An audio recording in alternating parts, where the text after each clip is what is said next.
23rd. We'll take again, probably want to talk to everyone. We'll start with Joe, Steve and Simon. What sort of remind me of that? So everything now. Next 3 questions for 10:30 on Saturday. 23rd. Yes, Joe. Thank you. Frank Lampard was obviously a legendary player. In the modern game, do you have any advantage from going into dressing room because you had a stellar playing career over another manager? Do you think the players, it gives you more of an opportunity with the team you're managing, or does it make no difference anymore what level, whether you played at a high level, a low level, or not at all? I don't know. I really don't know. I've never a player with a manager with a world-class career. So I don't know how I would have felt, and I obviously don't have a world-class career as a player, so I never had that situation, so I have no idea. But Frank, I really thought he did a brilliant job at Derby, and I really liked what he did at Chelsea. So yes, in the end, because Chelsea is a club, if you are close to success, and in the past it was like this, it's still too far away, and then they changed things. And Thomas obviously came in and stepped in and did an incredible job when he arrived. But the way Chelsea played, I thought you could see really what they wanted.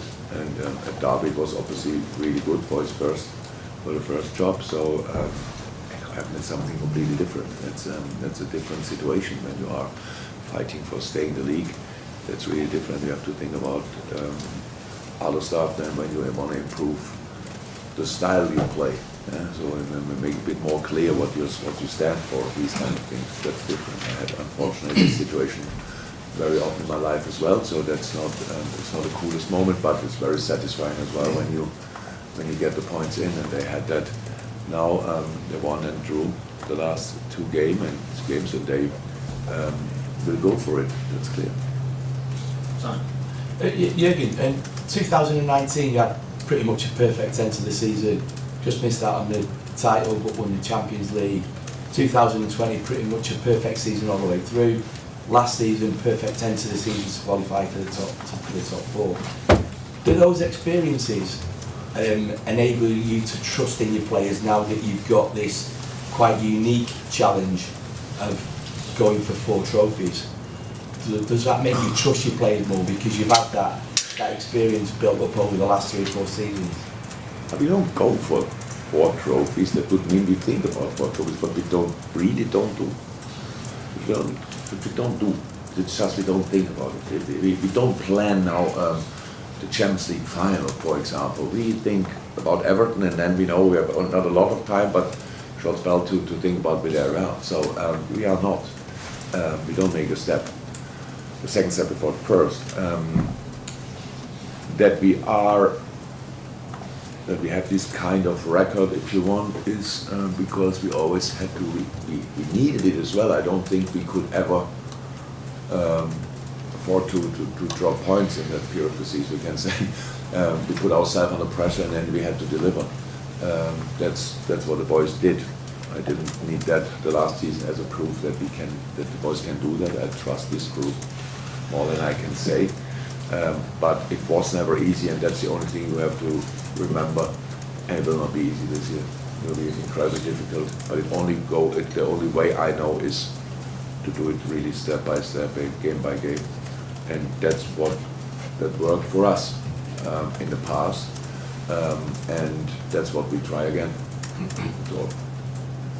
Steve Bates, Jürgen, I think at various times both you and Pep have acknowledged that each of your teams has pushed the other one to greater heights.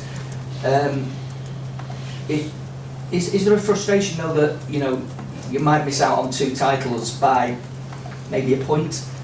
That is a frustration that you've come up against another great team in an era where you've got an incredible team reaching incredible standards.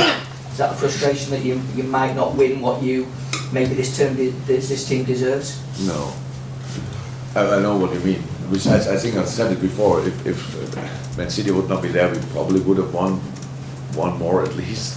That's how it is. If Pep would not be the manager is, I would have won probably 1 or 2 more with Dortmund.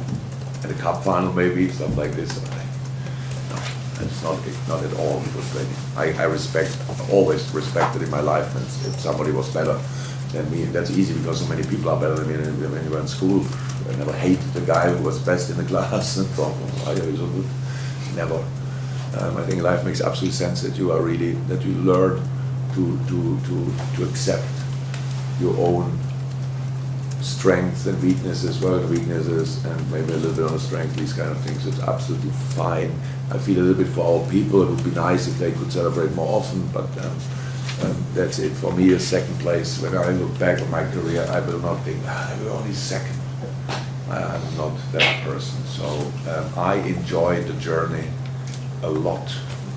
And if you do that, you have more good days than bad days. Because there might be one day where we don't win, I don't know.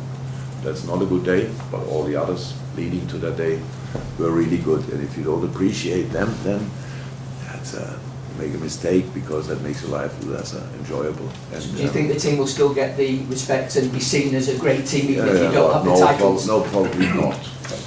Not the respect they would deserve, because the world is obsessed with first place.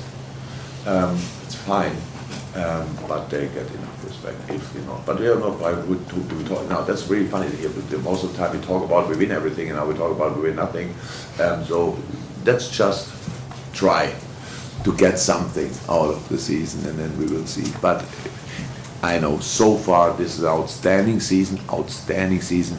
If we win nothing, it was still an outstanding season. If we go to the Champions League final and with all this kind of, it will still be an outstanding season. But no. It will not. We will not get the same respect for it as if we won it. But that's the nature of the thing.